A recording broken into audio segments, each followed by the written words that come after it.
So we were married in a meadow outside of my apartment building in 1989, and we had quite the little ceremony out there, and it was fun. And so then he was still teaching at the university, and then that was when he brought in the ad for Warren Wilson and told me that he knew that that was where we belonged. And sure enough, we went on the job interview and they did hire him.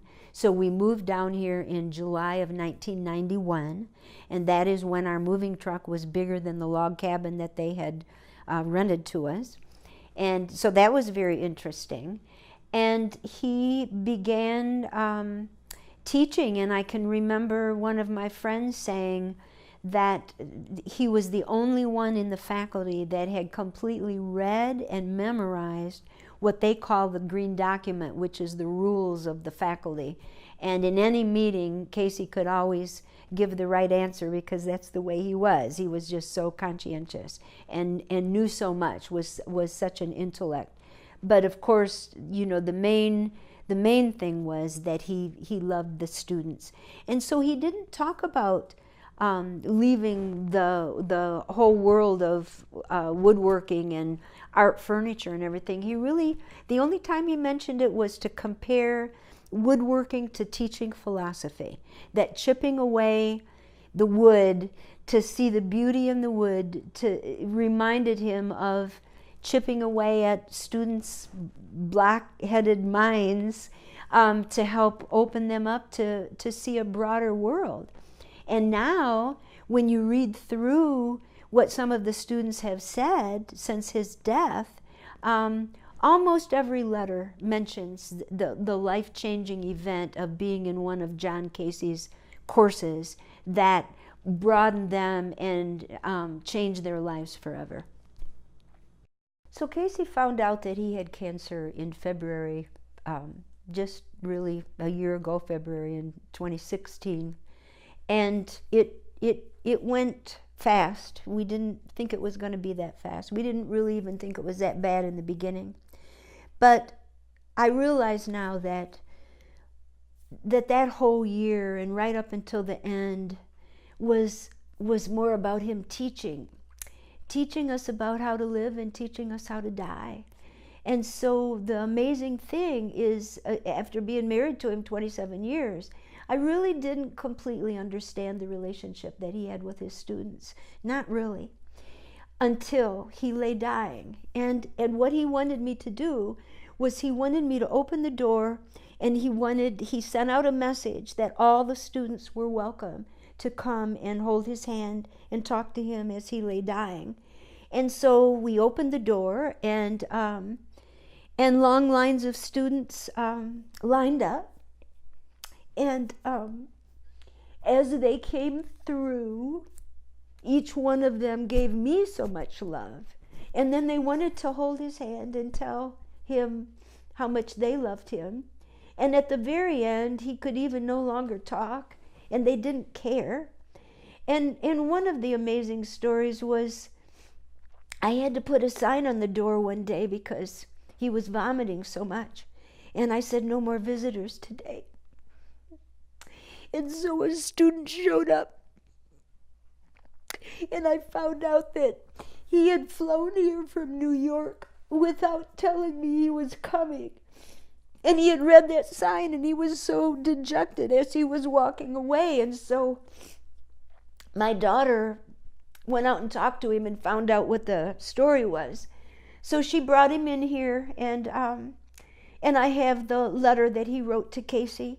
But his bottom line was that there were several other of Casey's former students in New York, and he names them in his letter, all wanting him to tell Casey how much they loved him and what a difference he made in their lives, that their lives had changed. As Casey was dying, and of course after he died also, I realized that there were so many parts of him that I did not know about, that he did keep private and secret from me. I'll never know what drove him so far to go so far in the Lakota language. I can tell you that the Lakota language is not an easy thing to master. Um, and so I don't know about that. And so one of his enigmas is the fact that, so the part of him that was closed up, if you want to put it that way, and that he kept private to himself, and that that I didn't know what drove him to go so extreme in the Lakota culture and language, and he had books and books on the Lakota language and all the American Indians. He had such a heartfelt connection with them. I don't know where that came from. And I think that it was really mysterious that he would want to share so much at his death, that he could be so open in his dying. And for me, that would have been a time that I would have wanted it to have been private. I wouldn't have wanted anyone to have seen me dying. And so I wasn't really on board with opening up the door until these students started coming through, and I heard about their love. They showed me their love. They loved me because I was his wife. It was an amazing journey from the time that when he came home from the hospital and we opened that door until the time that he died, that I had so much more to learn about this man that I had been married to for 27 years. Because I already knew there was a part of him that was what we called prickly. And he could be very cantankerous. But he was a man who could stand against a crowd.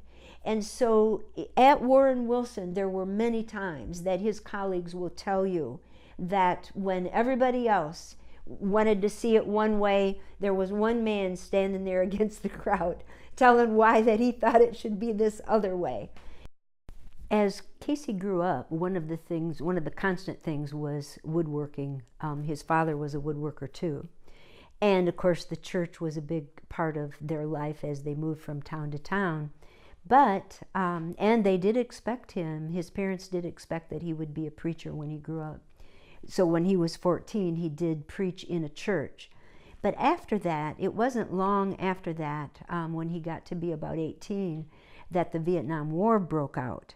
And at that time, he did not agree with the Vietnam War, and he protested against it, and his parents disowned him for that for a while. So then, because of that, that sort of changed everything. That was another milestone in his life. And so he also wanted to teach and be a philosopher, because he was living the life of the mind, but he also had a way of connecting woodworking with the mind, that somehow when he chipped away at the wood, he said that the beauty would start coming out, and he would let in the light. And so he later on told me that when he taught philosophy to students, that it was very much like woodworking in that way. I didn't know about all the other pieces of art that were down in our basement that had been packed away for 27 years. And so one of the first things that we uncovered was a box that were 2 wooden carved hands to perfection. But what made me cry when I saw them is they are his hands. His blood veins, his wrinkles, they're his hands. They are a work of perfection. I was so moved by the beauty and the perfection that I saw in those hands. It was like, oh my God, who was this man? I mean, I knew that he had carved Norma Jean, and Norma Jean I understand is a work of art too. But somehow these unfinished hands with no stain and nothing on them, just raw, to perfection. So that was another time that I had to ask the question, who is this man? How many other things are there about him that I don't know and that I never knew? And because of being married to him, the philosopher, I did have to ask the question, who am I? How do you tell who somebody is? Is it about what they did? Is it about what they left behind? And the thing that he most left me with is the questions. That's what I learned from John Casey. It's always about the questions, and you don't have to know the answer. So I'll never really know who he is.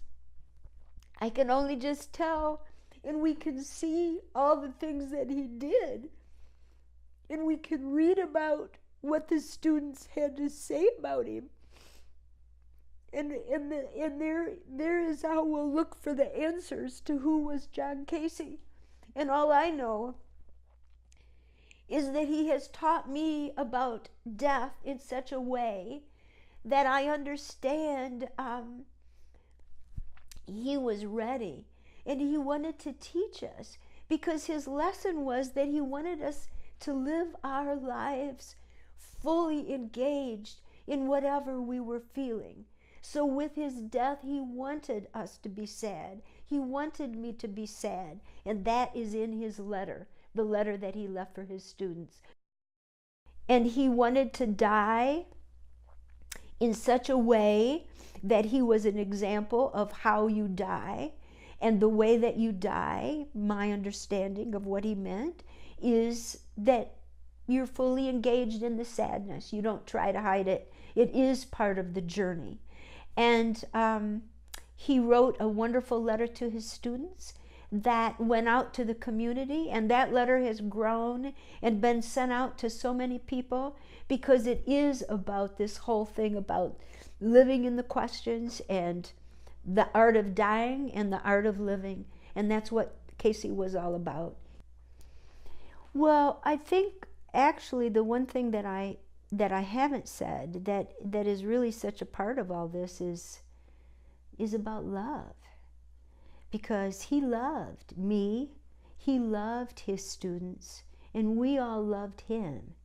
And so this legacy that he left was he was willing to be completely bare in his dying and to share that ugliness, because he loved, and he knew that they loved him. And I never really realized how much he was loved by his students until I passed through this experience. But so I think his legacy, besides asking the questions, is very much about love. I think that's part of his love somehow. However you would ask that question, that it is about love and being open, even though there were so many parts of him that, I hate to say closed, but surely were mysterious, and that I didn't know about at the time. And it's only in his dying that I've learned so many things about other parts of him that I really didn't know existed, and why he would have never talked about or bragged about the beautiful artwork that was in the basement for 30 years packed up, and now I find all these things. That's part of the enigma of John Casey's legacy, I guess.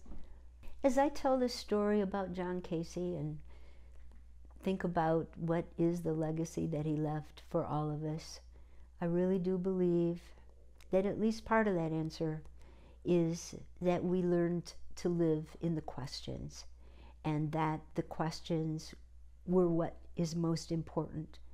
Always opening up our minds to another way of thinking about things. Always being willing to ask another question. Is that the whole truth of it? So I think that is the legacy of John Casey, and that is why he wrote the letter to his students that he did, and that in that letter that he talks about there being no separation, and between us and us all being all one, and how do you come to that? And of course, that in itself is just another question. So we have only touched the surface of what that man was all about. I'm just glad to have known him.